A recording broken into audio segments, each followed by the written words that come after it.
Hi! Welcome to this part of my review featuring the DarkEnergy core rulebook.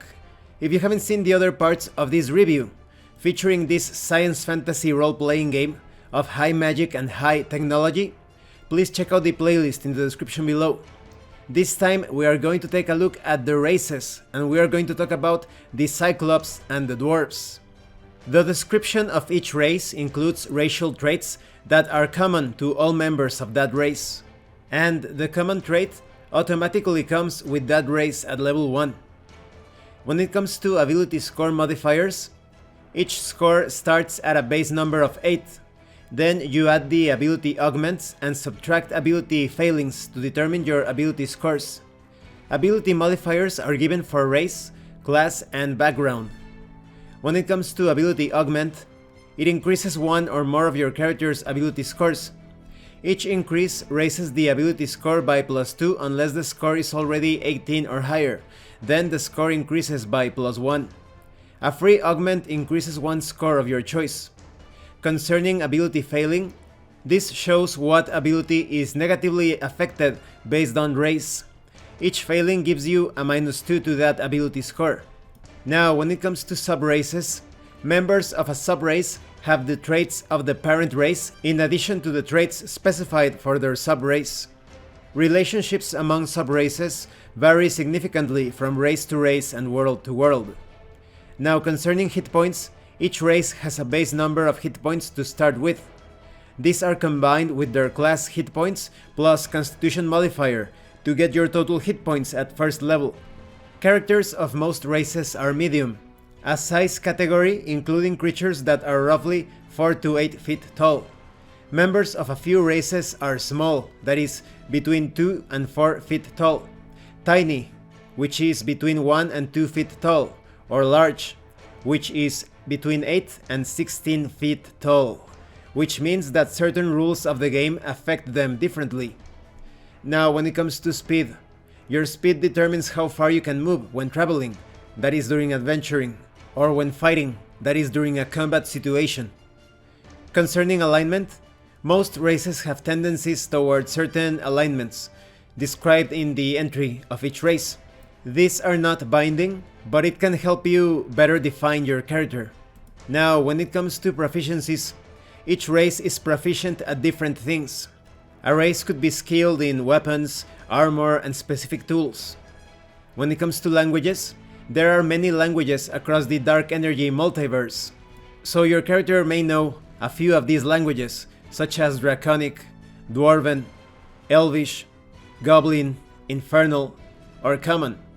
It's important to note that in a tech level 2 setting, some races may have chosen some technological enhancements. If you wish to play one of these races, you should work with your game master to determine on what enhancements you may start with. Now, let's talk about the Cyclops. This is a species of one-eyed giants that are known for their legendary crafting abilities. While not actually Eliud, legend tells that the first mortal Cyclops was crafted by 3 celestial Cyclopean brothers, Arges, Brontes, and Steropis, to help them in their forges of Mount Olympus. It is believed by many Cyclops that their Cyclopean gods modeled their creation on the Eliud, and therefore many Cyclops have a fondness for their giant kin. Despite their mainly neutral nature, Cyclops are known to craft weapons, armor, and even fortresses for the Eliud and the evil Nephilim.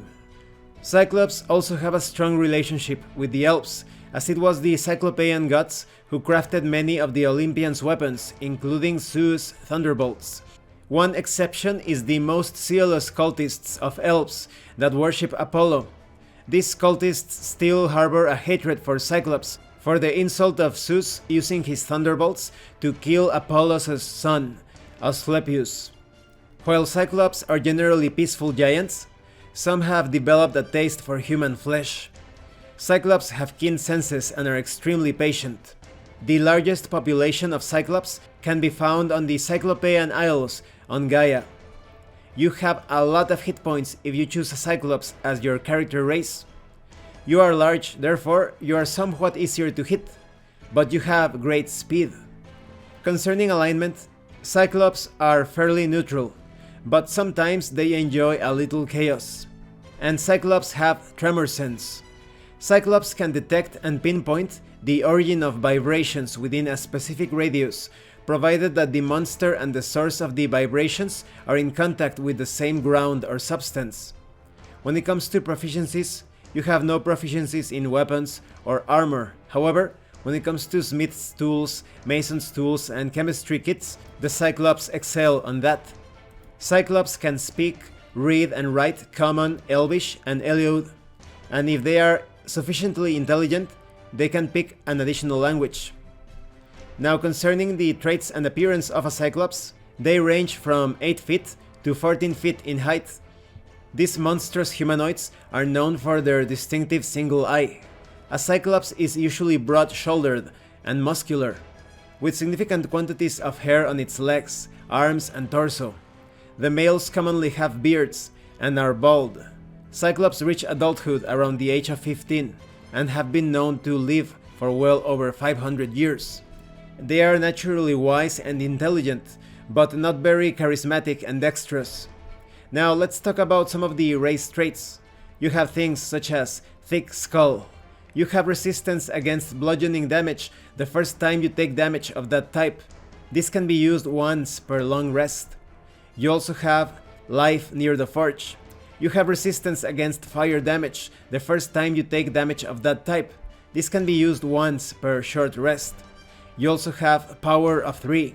You have advantage on attack rolls against a creature if 2 other allied Cyclops are within 10 feet of the creature and the allies aren't incapacitated. You also have crafting mastery. You gain a bonus on all craft checks. Now let's talk about the Dwarves. Also known as Svartalfar, they are an ancient species who legend says were carved from the bedrock of their homeworld of Svartalheim. Dwarves are as hard as steel and as unyielding as stone in the face of their enemies. They are stubborn, standing firm in the face of even the greatest of foes. Dwarves are capable of taking all the punishment that their enemies can dish out and more. They value their ancestral traditions greatly and will fight to the last to defend their ancestral homes, and deeply respect the clan elders. They honor the long-dead founders of their clans and ancestral heroes, and are proud of their achievements as a species. When a dwarf dies, their bodies will slowly turn to stone after several days. Dwarves are a pious race, seeking guidance from their Aesir gods, far more than any other species. Dwarves look to the divine for guidance, hope, and inspiration in the toughest of times. When it comes to hit points, you are pretty decent, but nowhere near close the hit points of a Cyclops, of course. Your size is medium, and you are somewhat slow when it comes to speed. When it comes to alignment, most dwarves are lawful, and they tend towards good as well. You have dark vision. Accustomed to life underground, you have superior vision in dark and dim conditions. Now concerning proficiencies, you are proficient with all axes, hammers, and polearms. When it comes to armor, you are proficient in medium, heavy, and shields. Concerning tools, it's your choice. You could be proficient in smith's tools, brewer's supplies, or mason's tools. Now, when it comes to dwarf traits and appearance, the dwarf character has an assortment of inborn abilities, part and parcel of dwarven nature. Dwarves are heavily muscled and generally between 4 to 5 feet tall, with all males displaying a beard. It is common practice for the beards to be braided and ornamented to show their clan and status. Female dwarves have long hair, and when they are called to battle, they tie their hair under their chin, so when they have a helm on, they are indistinguishable from their male counterparts. Dwarves mature at about the same rate as a human, but they are considered young until they reach the age of 50. On average, they live about 350 years. When it comes to abilities, they have great constitution, but they are not very charismatic. Concerning sub-races, there are 2 major clans of dwarves, the hill clans and the mountain clans. Both have common characteristics of their shield dwarven ancestry. They have marked differences that may be unnoticeable to other species, but are vastly apparent to other dwarves. The hill clans, also known as the Kingdom Above, reside near the surface, and most of their settlements are equal parts above and below ground. They are generally taller and have a variety of skin colors compared to their mountain clan counterparts. Wearing chainmail and wielding spears, axes and round shields, Hill Clan dwarves are referred to as short Vikings by many humans. They are very wise when it comes to abilities. Then we have the mountain clans, also known as the Empire Below. The mountain clans live deep beneath the surface in vast networks of cavernous cities. They are renowned for their stone-cutting skills and advanced smithing techniques. Many mountain clan dwarves wear heavy plate armor and wield hammers and pickaxes in battle. Their physical strength is great. Concerning languages, as a dwarf you can speak, read and write Common and Dwarven.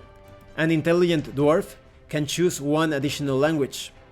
It's interesting to note that if you are playing in a tech level 2 setting, you have the Steam Dwarf. After the shearing, some injured dwarves on Earth used archaic steam technology combined with magical runes to build new limbs to replace lost appendages.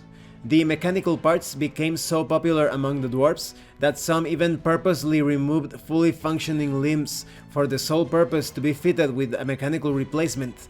These steam dwarves have become a subclass of dwarf society. Now let's talk about some dwarf traits.